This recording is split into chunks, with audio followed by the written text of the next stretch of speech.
That's a battery? This thing? Jackery brand, yeah. And then usually go camping, and that's good for me, for my camera, for my all my electronic needs.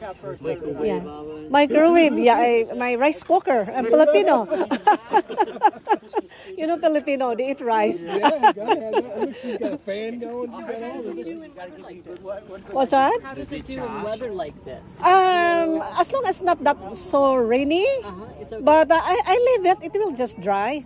But you want to, keep it, then you can keep it. But I just leave it there. Yeah. Yeah. What's going on here today? You're on a tour? Hike with the Sonoma County Regional Park. Oh, We great. just gone 6 miles to here. We got 3 miles to get back. Oh, great. Nice Did you get this to. at Costco? Actually, I ordered it in Amazon. Oh, okay. Yeah. Yeah. Nice to. Yeah. Thank you very much. Nice to see you. Have a blessed day. Look at this, guys. Lumabas ako, nagulat ako. Maraming mga nagtutour. So they are a group of hello.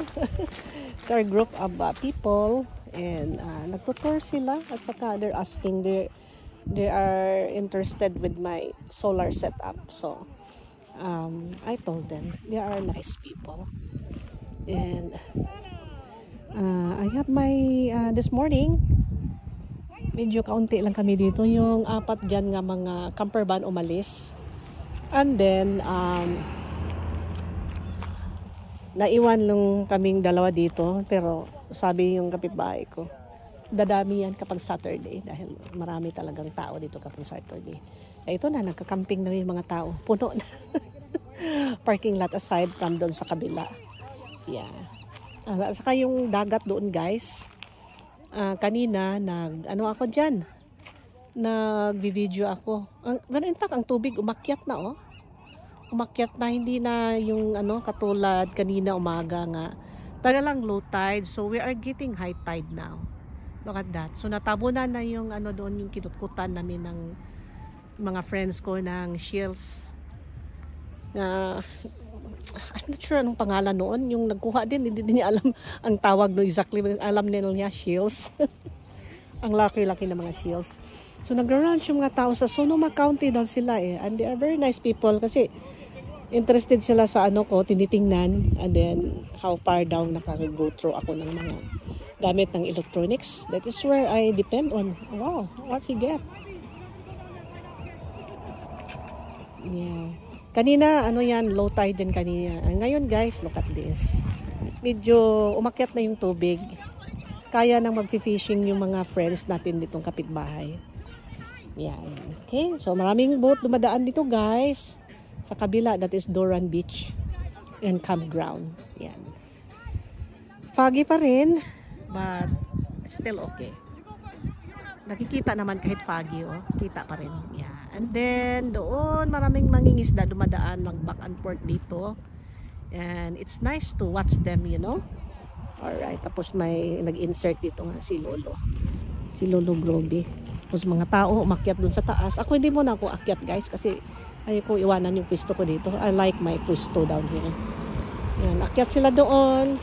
Tapos ang pwesto ko dito, ito, guys, look at this. Yan. Tapos yan, puno na diyang mga tao, guys, Doon.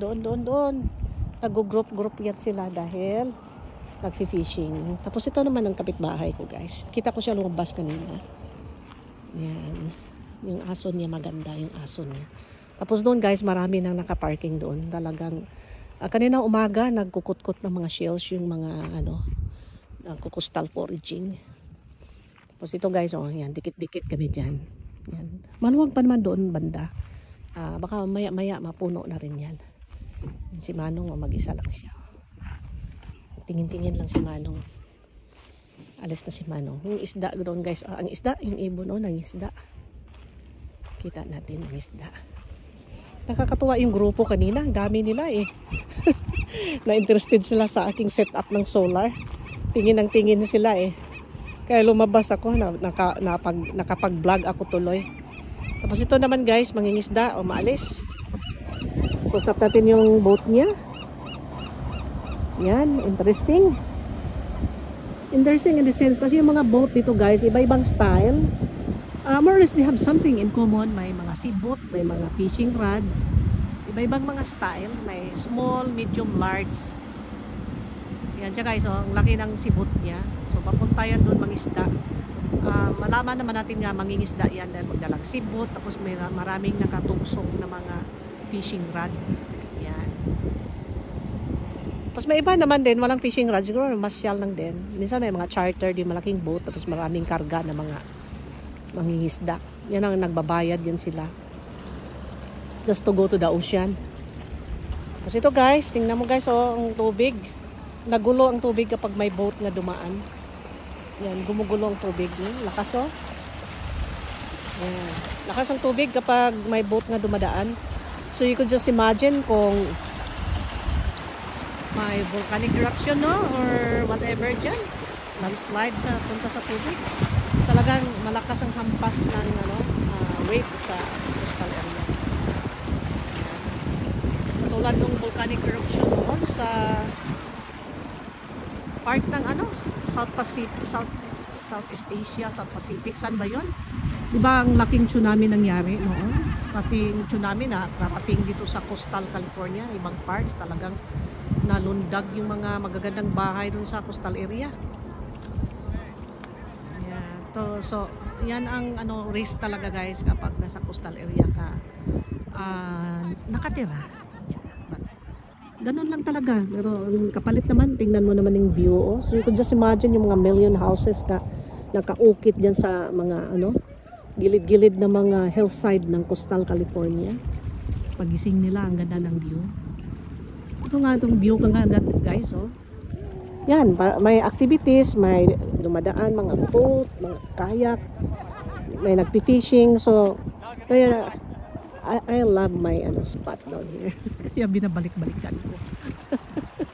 Okay guys, thank you guys for watching.